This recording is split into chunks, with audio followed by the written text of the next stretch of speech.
I got something coming back from India that really exhausted me. So I rested absolutely all day, feeling okay now a bit. So I'll, because I wanted to do the kirtan and everything, but it's going to be a little bit abbreviated. It's okay, it's late anyway. Okay, I'll do something with cartels. Something with Chara play the drum. I'll play the tune that when I first saw Prabhupada. Everybody move up a little bit because people come and then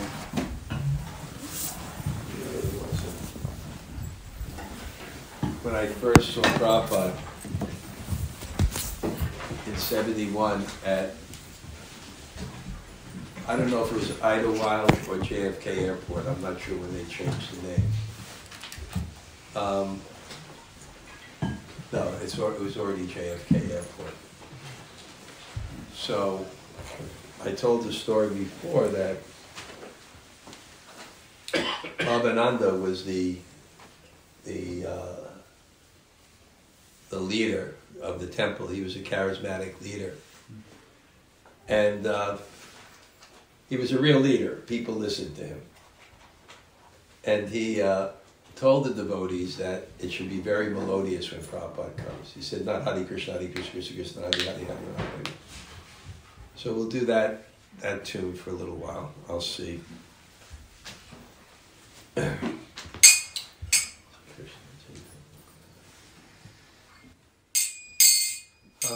Krishna, Hare Krishna, Krishna Krishna, Hare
Jnana-timarandasya Jnana-shalakaya Chakshurunmilitam yena Tasmai Shri Gurave Namaha Shri Chaitanya Manobhishtam Sthapitam yena Bhutale Swayam Rupa Kadamayam Dadati Swapadantikam Vanchadavadrubhyascha Kripa Sindhuvaivacha Patitanam Pavanebhyo Vaishnavebhyo Namo Namaha Shri Krishna Chaitanya Prabhu Nityananda Shri Advaita Gadadhara Srivasadi Gaura Bhaktavinda Hare Krishna Krishna Krishna Hare Hare Hare Rama Rama Rama Hare Hare. Okay. Well, what a nice group of people, even some people I haven't seen in years, actually. So it's really great. Okay.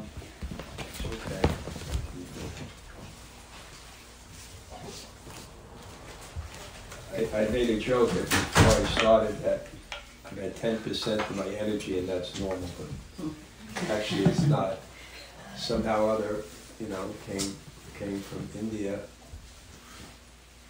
and it was a great, easy ride. When I got back, I just got like a little subtle cough, and somehow it wiped out all my energy. And tomorrow, I'm going to Colombia. So today I literally was in bed until noon. And not sleeping, but just resting my body. But somehow I came here and I got some new energy. So what are the subjects you want me to talk about? Anyone suggest something?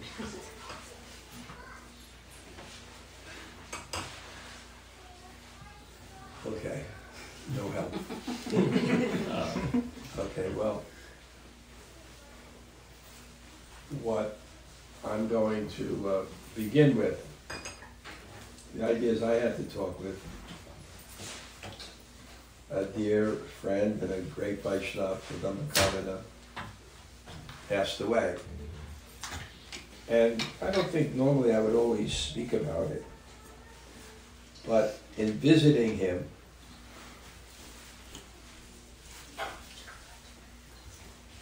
in his last days,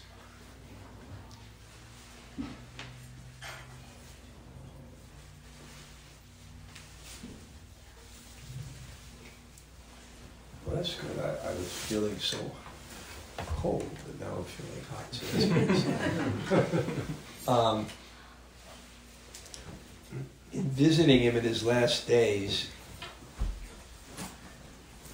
and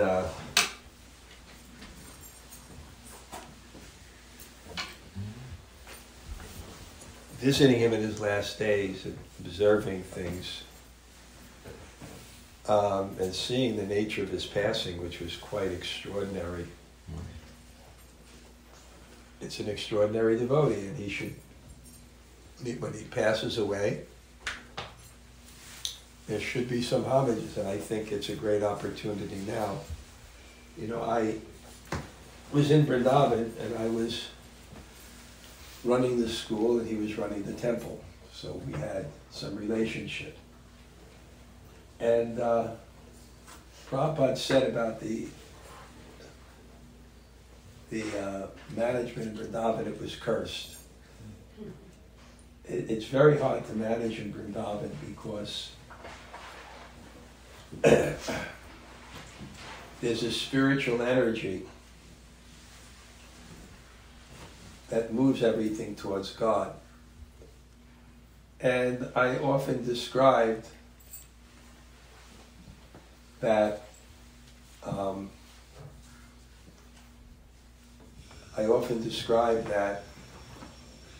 it's like if you were going in a river and the river was flowing east and you're going east, the water is the most beneficial, pleasant thing, and the wind or a sailboat and the wind is going east, it's the most pleasant thing. But that same wind or that same water, if you're going west, all of a sudden the same thing without changing becomes the most challenging and oppositional thing. So it's not that changed, you changed. So Vrindavan is very, very difficult to stay. You go there for a few days. Prabhupada said 3 days or 3 years. Meaning for 3 days you can kind of be in that energy and move towards God. And it feels like, wow, I'm just flying, it's so wonderful. But when you make a commitment to stay, then 3 years means we even have service to stay engaged. You can't live your ordinary life in Vrindavan. And very, very few people stay. So management is extremely difficult there. Because, management is the mode of passion. It's that the beauty of the Varnashram system is the Brahmins are on top and the Kshatriyas are below them. So if you want to control and enjoy, you're number 2. If you want to be number 1, you have to be renounced. So it's a beautiful check. So management there becomes very challenging thing. And of course, I'm running one thing, he's running another thing. Obviously, it has to be conflicts, and because I'm managing, he's managing, and his territory and things. So you tend to see someone as very ordinary when you deal with them in management. And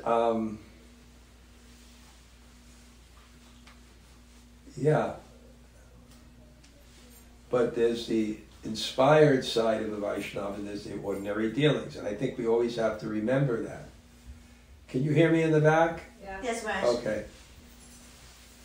I think we always have to remember that. Because everyone has body, and the body is karma. And it says that in the Bhagavad Gita. And it moves in a particular way. And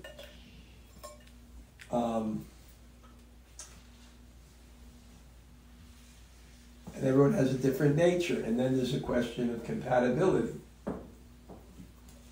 People can be nice, another person can be nice, and they're not compatible. That's why in marriage, they do astrological charts or something, see if the people are compatible. It's not seeing if the person is just good, but seeing if the person is compatible. So, in management, I never had, and it really shows you not to judge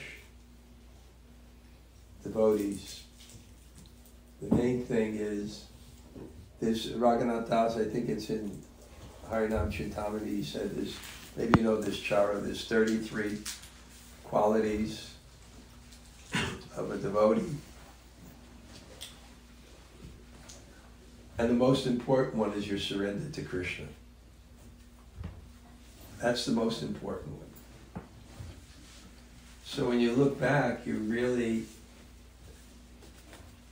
get amazed how people have given their lives, everything.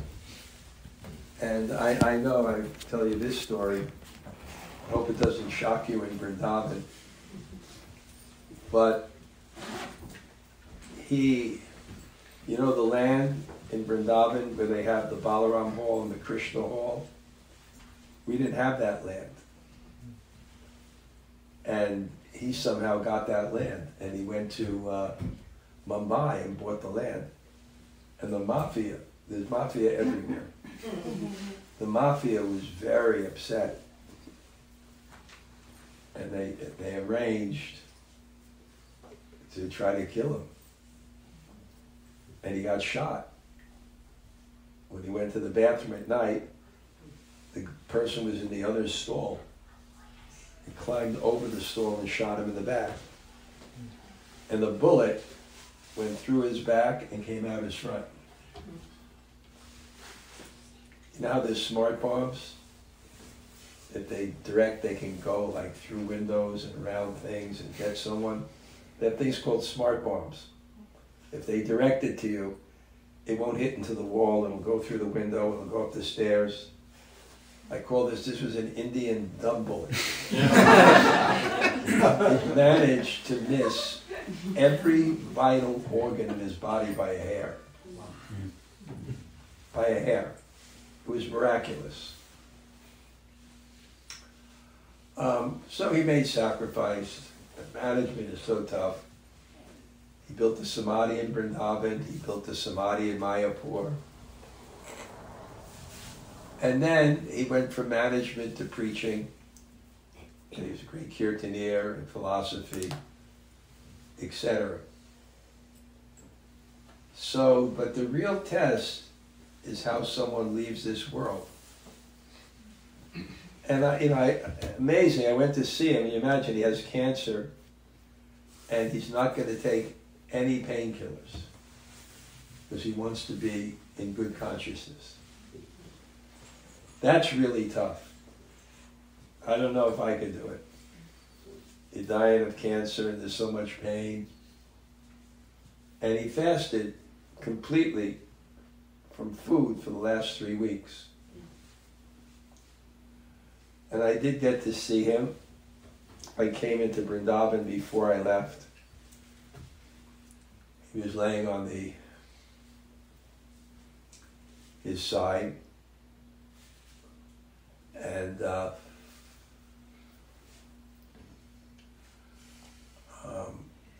mind was very clear. He told me, he just said Bhagavatam, so I spoke Bhagavatam.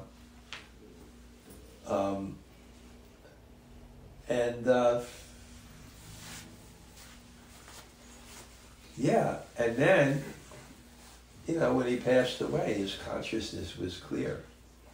Even if you saw his body, when I went in there, generally when someone fasts for 3 weeks, they're all gone, but he wasn't gone.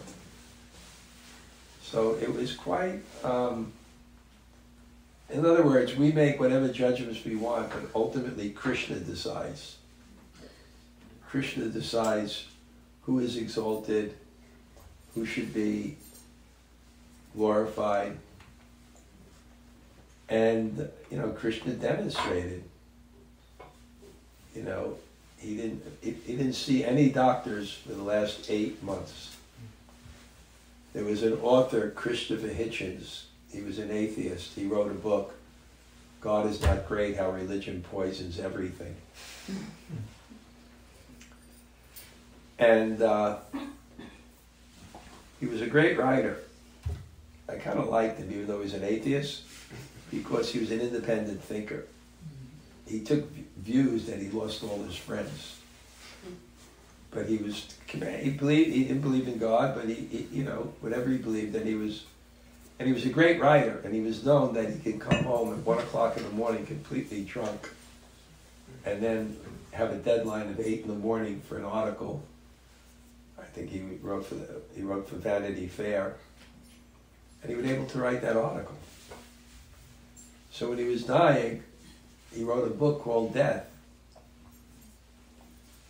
And he made a very, very brilliant point that the advancement of modern medicine is to keep the body alive in a tortured state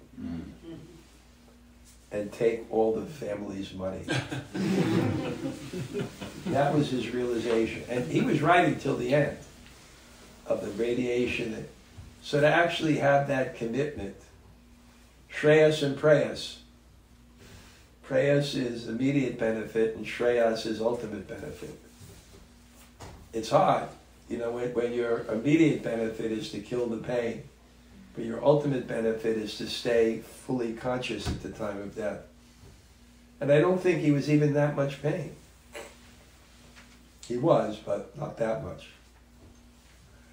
And then we know, because the Bhagavad Gita, it gives a whole chapter on death.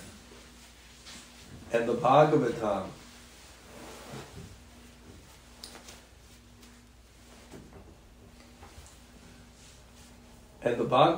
the whole thing is based on death. Death tattva, the subject of death, is so important. Yam yam papi smaram bhavam tajatyante kalevaram tam tame vaiti konteyasa. Whatever you're thinking at the time of death, to that nature you go. And it's not really just mentally thinking. It's siddhantad bhava bhava. It's what your mood is. As Prabhupada said, I saw when Prabhupada came out of his room, when Prabhupada was coming to Vrindavan for the last time to leave his body, and he was coming from the train station. He came by train from Mumbai. He was carried in his very big devotee Brahmananda, like the Pieta, or like Haridas Thakur in Lord Chaitanya's arms. And just before he came to his room, Prabhupada folded his hands and said, Krishna tvadiya padapankacha pankarajam adyeva me vishatu me. Let me die now, when the swan of my mind is entangled with the lotus of your feet. Otherwise, at the time of death, when the body is choked up with mucus, bile, and air, how can I remember you? So really, your remembrance at the time of death will be your consciousness. Prabhupada gave that example of a very old man, and he was in the hospital, and a beautiful nurse walked by, and his eyes were following. So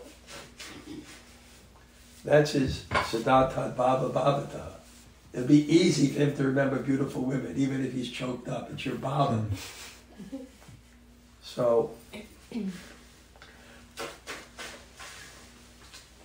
mean, it's really glorious because, and he was calm. He even said the word calm, or calm. The last word Jaya said that came out of his mouth, which is, it's interesting. The last words that came out of Gudagrahi Maharaj's mouth, another exalted devotee that died in Vrindavan, was gratitude, gratitude. He had gotten, it's very interesting, I was in Kali, he was a very good friend of mine, and he made Kastuba a devotee, Gudagrahi Maharaj. He went and stayed with him in some horrible place where they were living, and he kind of made him a devotee. So Kastuba sent him a message which I was able to deliver, thanking him.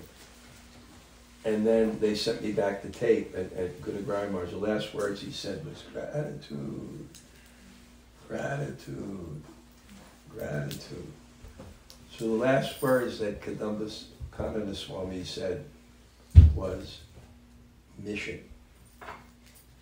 Mission. Pratipati achiyati nagaradi gram. Spread the holy name in every town and village. But, and when he was about to leave, some devotee couldn't accommodate all the devotees, but B.B. Govinda Swami came, which is interesting because he was the one that was doing the kirtan when Gudagrahi Maharaj left. So beautiful kirtan, and then he leaves, so it's exalted. And it also demonstrates an important fact. Of course, the Bhagavatam says, what is the duty of a man who's about to die? What should he not do? Harinam Anukirtanam, we should chant the holy name. And the Gita, the 6th chapter, is all death tattva, how to leave the world.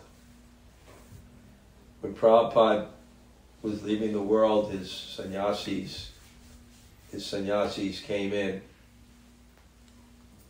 senior devotees, and Prabhupada looked at him and said, "Don't think this won't happen to you. Dehapatya kali kladishu atma sanyesh vasatsvapi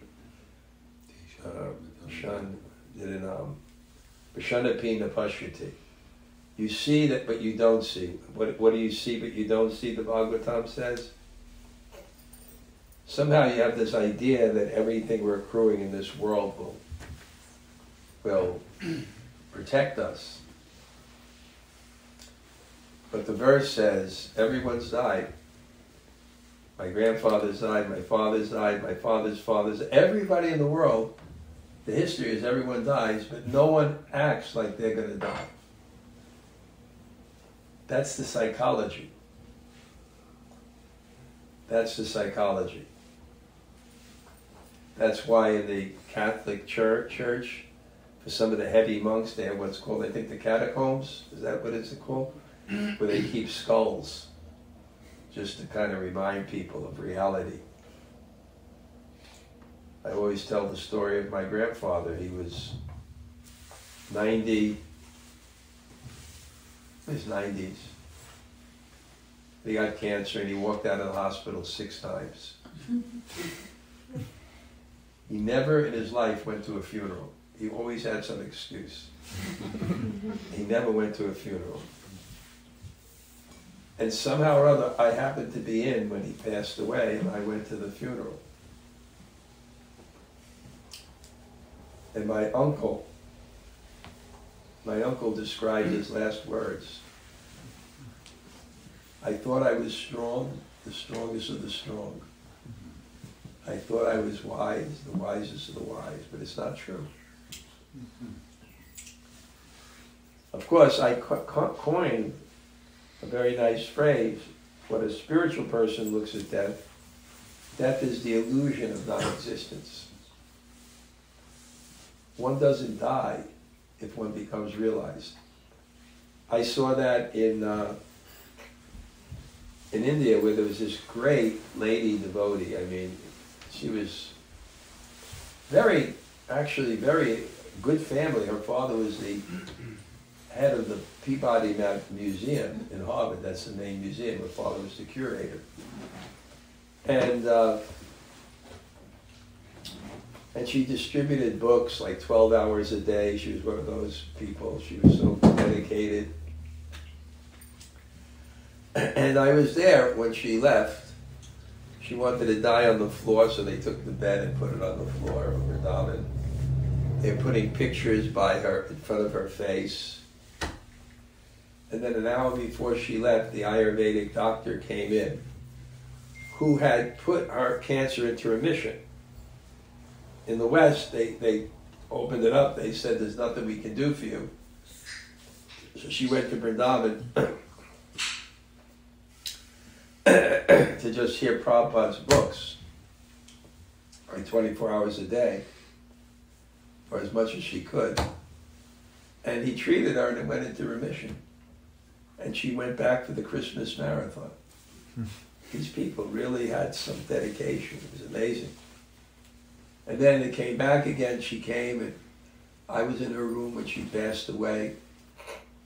That same Ayurvedic doctor came in and felt her pulse and said, disease is finished. You have 1 hour left to live. So he was a Brijbasi, spiritual person, Narottam.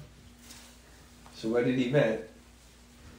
The real disease is the desire to control and enjoy, which reflects the consciousness on the body. And identifying with the body, you suffer the vikara, the transformations of the body. You suffer the transformations of the body.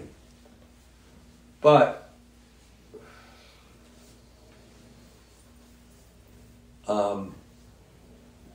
that's the false ego. The false ego is a subtle element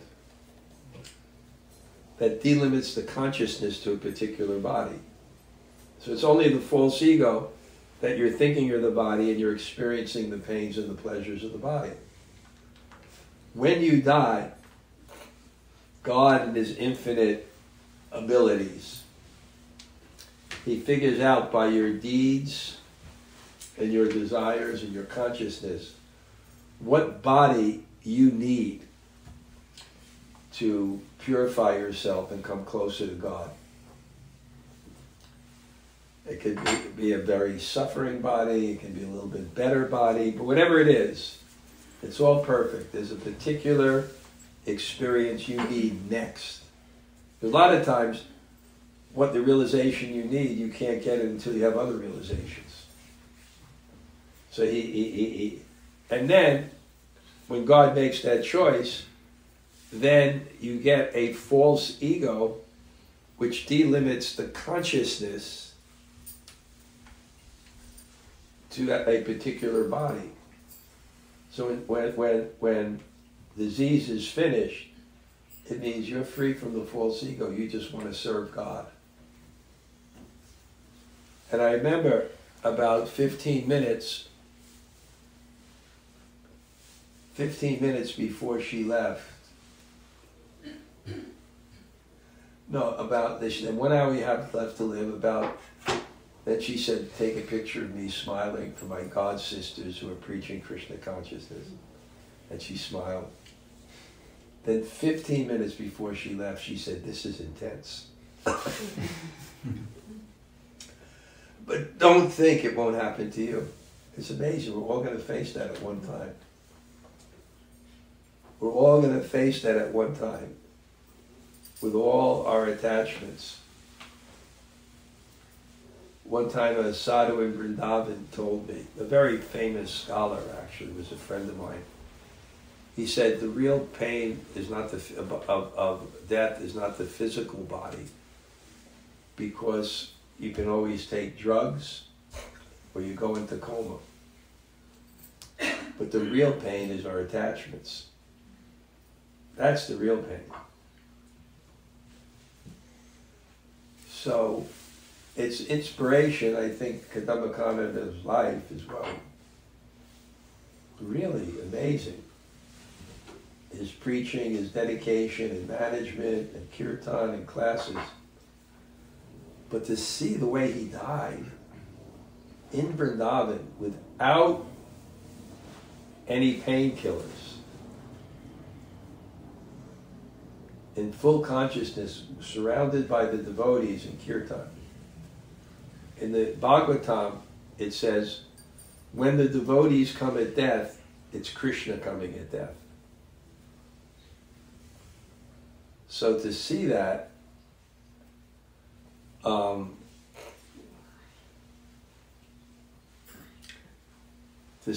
is quite amazing, all those devotees chanting.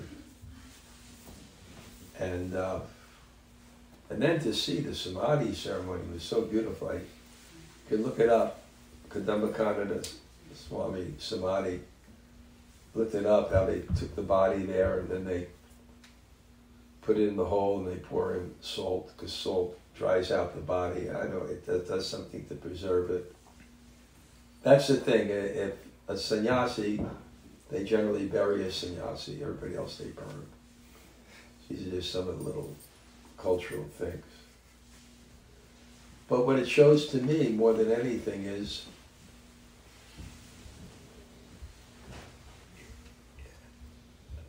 his guru is Jaya Swami. Initially he was initiated by Bhavananda. I was there in Vrindavan in 1978. He goes way, way back. And he got initiated by Bhavananda, as everyone did, and then he was a zonal acharyas. And then he was choosing a guru, and he chose Jaya Maharaj. And I remember when he told me, I said, he's not initiating. And basically he tells me, he will. And sure enough, he got initiated by Jaya Maharaj. But it's interesting. I don't know how many will understand it. I'm 73. I'm a different generation. But I call Jaya Maharaj the dragnet sannyasi. Because there used to be a television show called Dragnet. Okay, the old men on the couch understand this.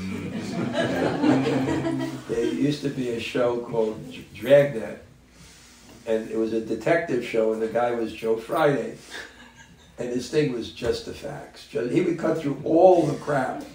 He would do just the facts, just the facts. So I thought that Jaya Maharaj was like that, just the facts. What does Prabhupada say? What is Prabhupada's mission? That's it. I don't look beyond that, just the facts. So I think Kadamba was attracted to him because he was like that. Just the facts. What is Prabhupada's mission?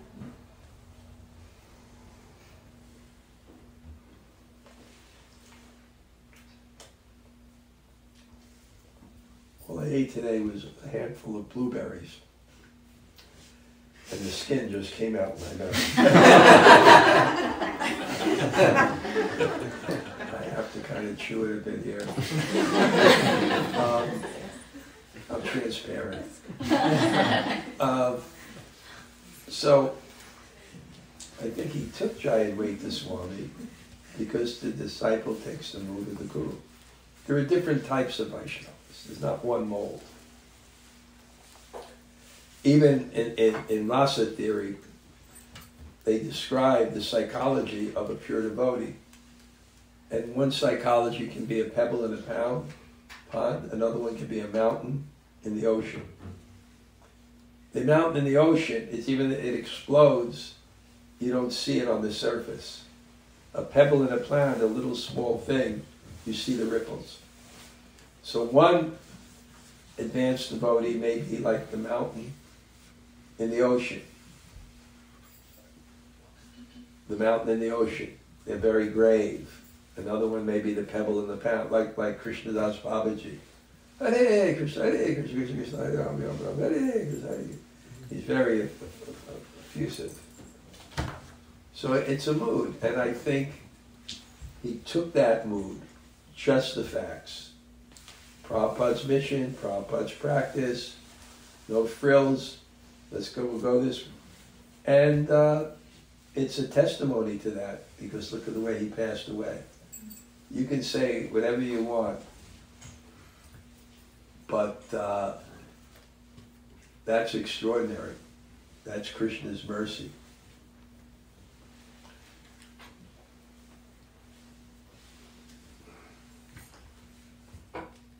It's amazing that I spoke so long. But I definitely like to touch base with every single person here. Definitely, before you go say hello to me. I just may be sitting here or something. It's unusual for me because I usually don't get. It's kind of like a mysterious thing because it's like a plug. I once had this thing called the Healy machine, and it's supposed to judge your prana. And I was staying with Leela, they're young, and Jamuna Bihar, they're 24. So they had that machine. So they took it, and they had like, out of the 7 chakras, they had like average 5 out of 10 of the prana. Or the chakras or something, the prana and the chakras. They did me, it was 9 out of 10. It's 6 or 7 chakras. So I said, this must be accurate. Because I do have energy.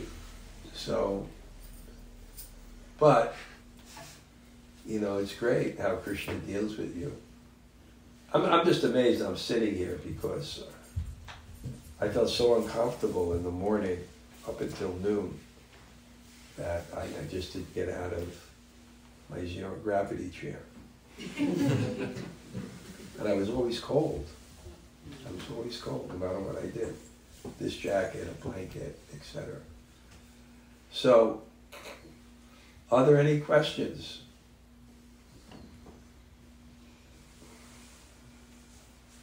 It's okay, we can sit here and meditate. No, seriously, we don't have to feel like pressured. We can just sit.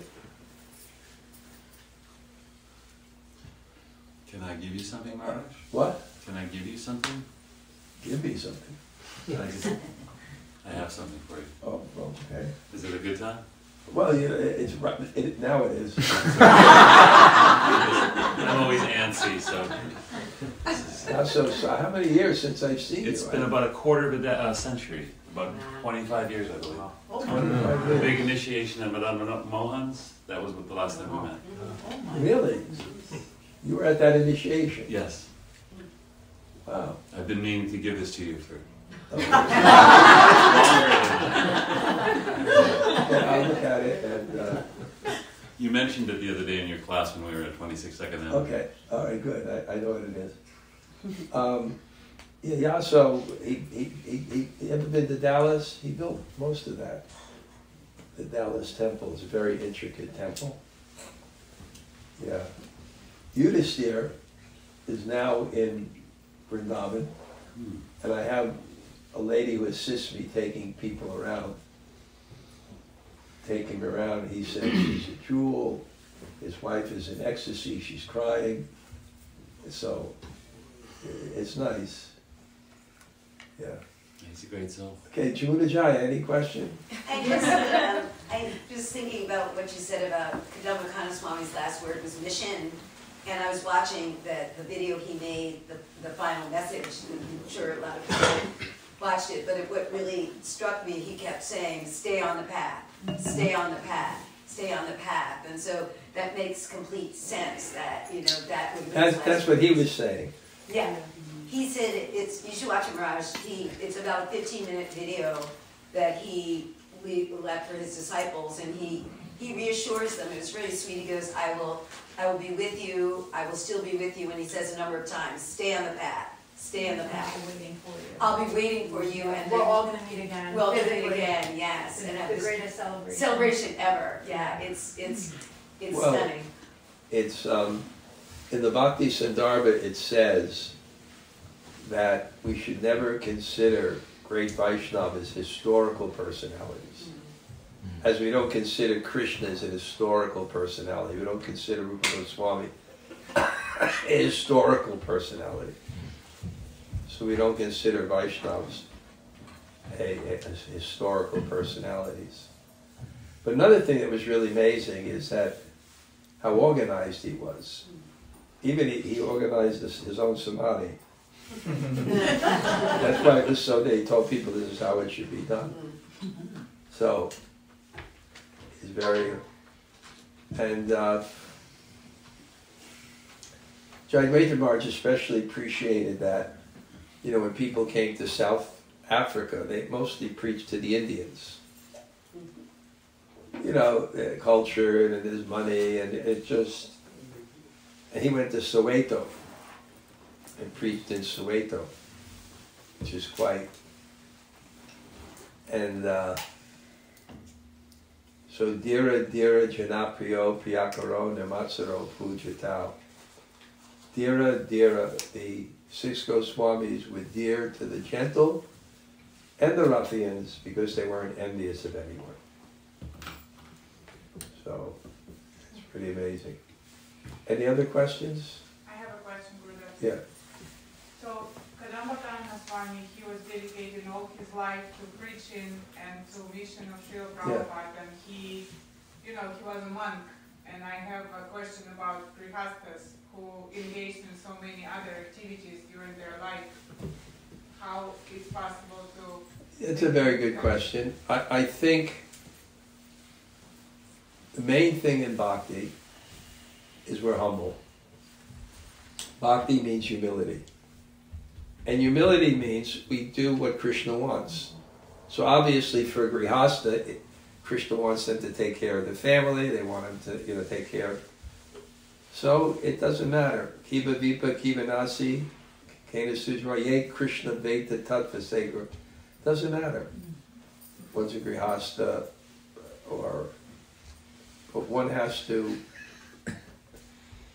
I mean, there's gradations of advancement, but advanced grihasthas They're always doing their duty, what Krishna wants.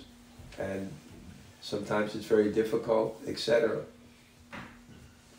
So, he was dedicated to the mission in that way.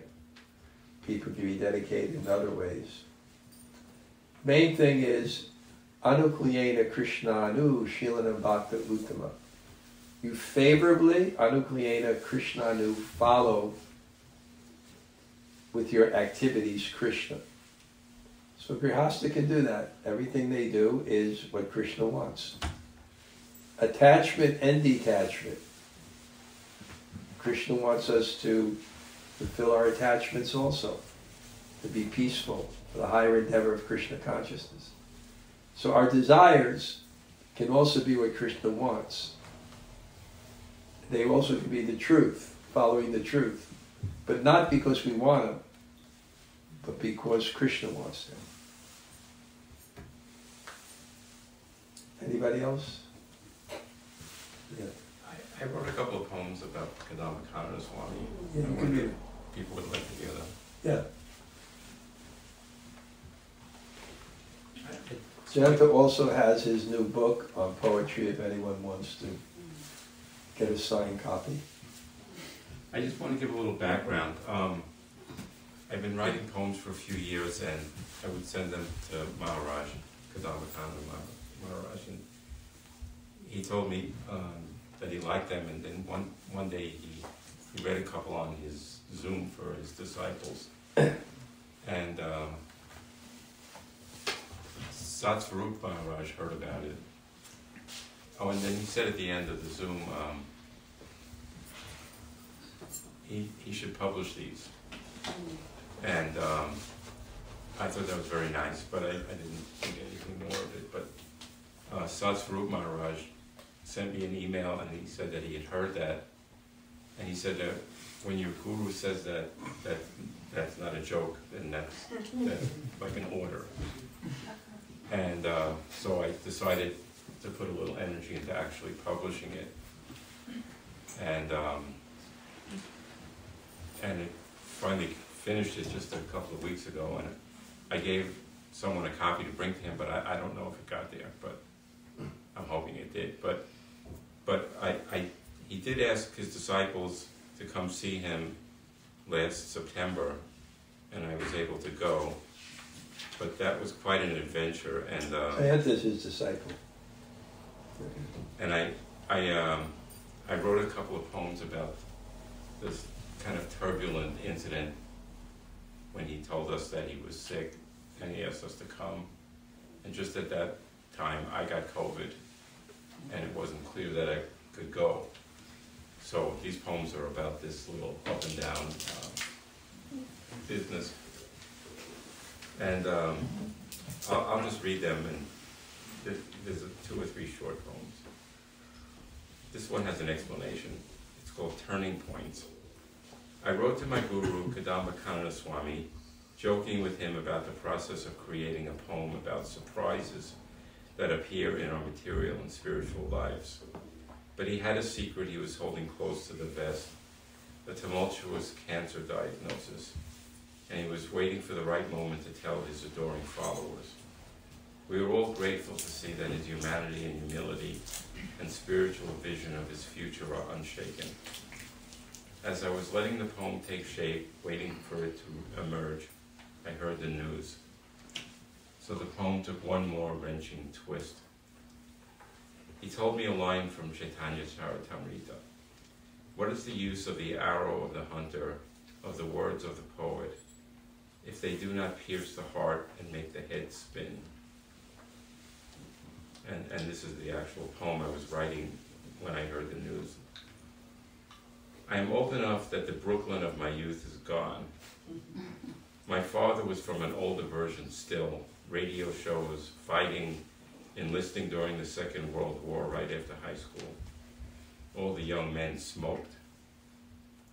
I was 5 and he took me to Coney Island, and we sat on the Cyclone roller coaster. Rickety wood beams painted white, a tarnished safety bar across our laps, tightened as the ride began. Up we went, slowly bumping and halting, At the top we could see the beach and the sea and the sun. And then the speed, the hurtling, rattling cars, the screaming. I tasted the pitted bar as I seized it close and endured a few minutes of terror. Chaitanya Charitamrita, the character of the living force and immortality. It is the favorite shastra of Kadamba Maharaj, and reportedly the choice of Srila Prabhupada if he had to have just one.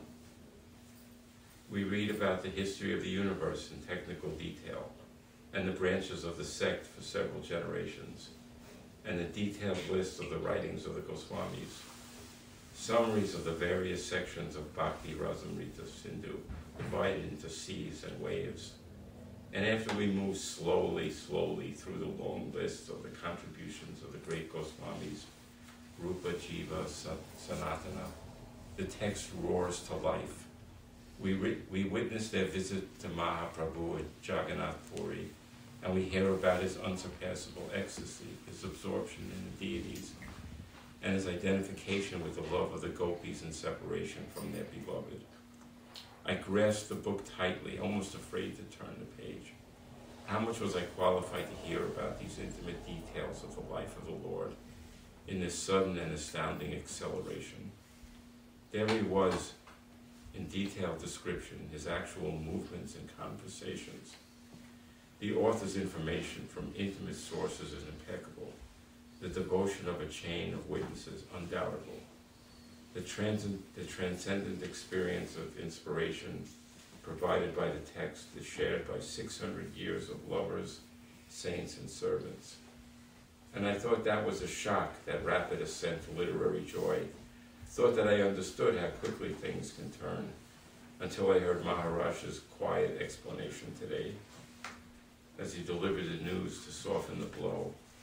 Hearing him speak, explaining what the months ahead would bring, a chasm kept widening, his future beginning to take its form as I imagined remembering him, even as he spoke.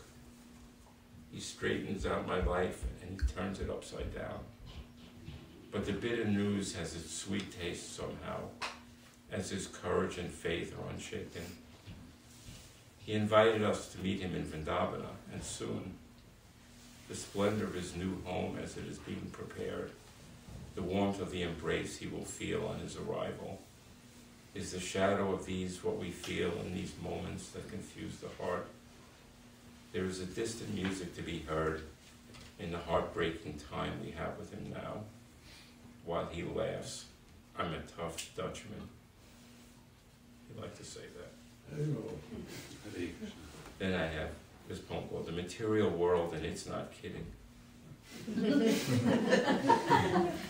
After 3 days of sore throat and 4 days before leaving for Vrindavana, I tested positive for COVID.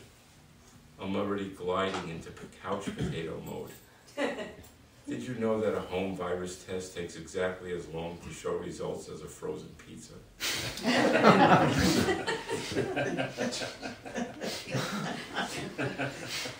Hard to chant with a scratchy throat, easy to find excuses. How does one respond to this kind of event?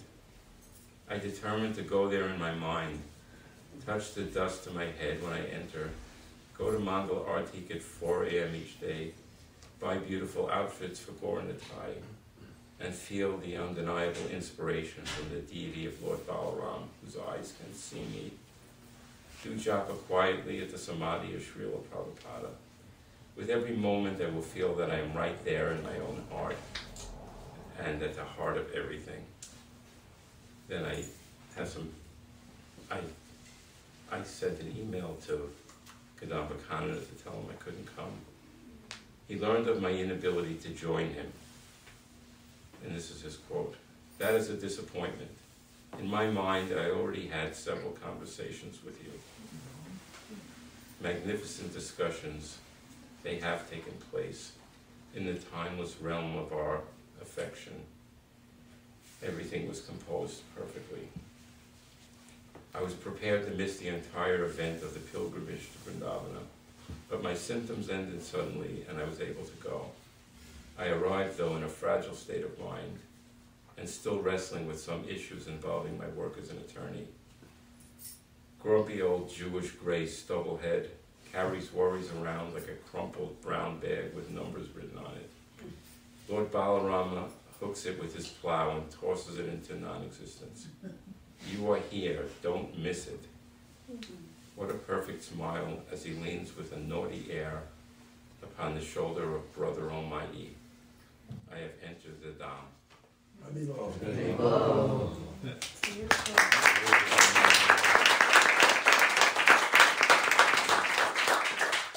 Raja, we'll need about 15 minutes of kirtan.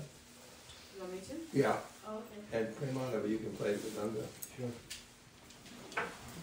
Come up here before the deities.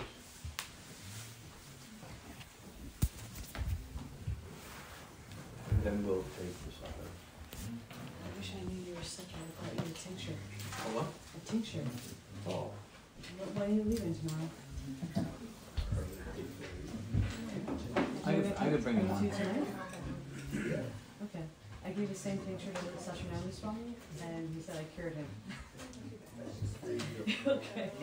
You don't have anything that you're taking? I was taking some that heavy cough medicine. Yeah. Well, how about this tincture for herbs? It's really good.